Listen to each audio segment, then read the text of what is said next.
नमस्ते। आज बात करते हैं एक बहुत ही सिंपल लेकिन कमाल के पावरफुल आइडिया की। जरा सोचिए एक लाइन के बारे में। एक ऐसी लाइन जो ये तय करती है कि हम मुश्किलों को कैसे देखते हैं, उन्हें कैसे सुलझाते हैं। इंटरेस्टिंग है ना? तो चलिए शुरू करते हैं। तो सोचिए, कोई प्रॉब्लम सामने आती है, छोटी हो बड़ी हो कैसी भी हो, ठीक। उसके बाद क्या होता है? वो एक मोमेंट होता है ना, एक चॉइस का मोमेंट। वो पहली रिएक्शन जो हम सबकी होती है, और हम जो भी जवाब चुनते हैं सच में वही सब कुछ बदल देता है। और बस यहीं पर वो लाइन पिक्चर में आती है। ये एक डिवाइडर की तरह है जो दो एकदम अलग अलग माइंडसेट्स को सेपरेट करती है।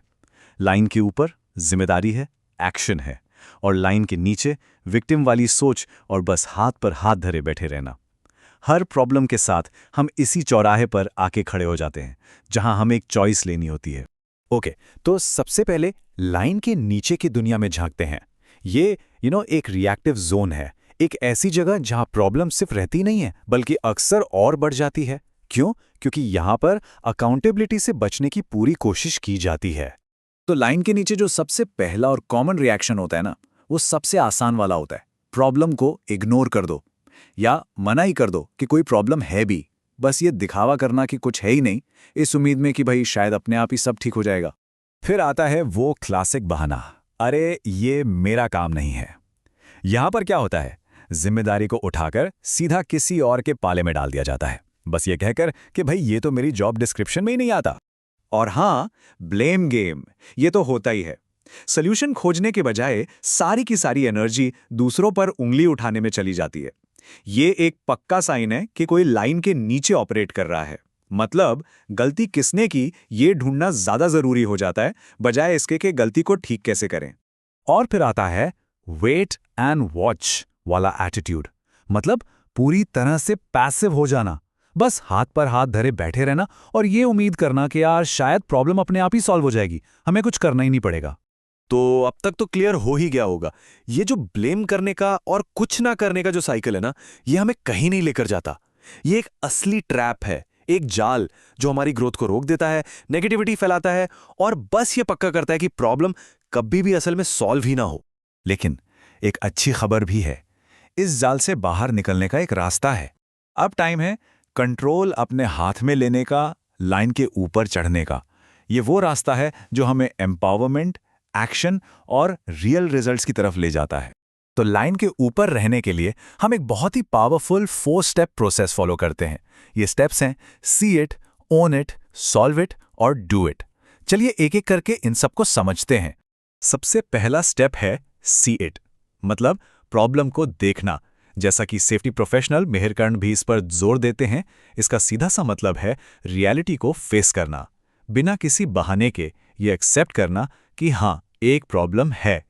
स्टेप नंबर 2 ओन इट, मतलब उसे अपनाना। यहां सेफ्टी प्रोफेशनल मेहर कर्ण के नजरिए से देखें तो बात आती है पर्सनल रिस्पॉन्सिबिलिटी लेने की। मतलब सॉल्यूशन ढूंढने की जिम्मेदारी लेना, भले ही प्रॉब्लम किसी ने भी शुरू की हो, इससे कोई फर्क नहीं पड़ता। तीसरा स्टेप है सॉल्व इट, हल निकालना। ये एक बहुत बड़ा टर्निंग पॉइंट है। जैसा कि सेफ्टी प्रोफेशनल मेहर कर्ण जैसे एक्सपर्ट्स बताते हैं, यहां हमारा फोकस ब्लेम करने से हटकर सॉल्यूशन पर चला जाता है। हम एक्टिव होकर ये ढूंढने लगते हैं कि अच्छा, इस सिचुएशन को ठीक करने के लिए क्या किया जा सकता है। और फिर आता है चौथा और सबसे क्रिटिकल स्टेप, डू इट, यानी कर डालो। ये एक्शन का मोमेंट है। जैसा कि सेफ्टी प्रोफेशनल मेहर कर्ण कहते हैं, यहीं पर हम अपने सारे प्लान्स और सॉल्यूशंस को असलियत में बदलते हैं, क्योंकि असली चेंज तो एक्शन लेने से ही आता है ना? तो ये जो see it, own it, solve it, do it है, ये सिर्फ एक प्रोसेस नहीं है, ये उससे कहीं ज्यादा है। ये एक पावरफुल फिलॉसफी है जो हर जगह अप्लाई होती है, प्रोफेशनल सेफ्टी से लेकर पर्सनल ग्रोथ तक और लाइफ के किसी भी एरिया में सक्सेस के लिए। तो ये जो अबव द लाइन की सोच है ना, ये कुछ मेन प्रिंसिपल्स पर चलती है।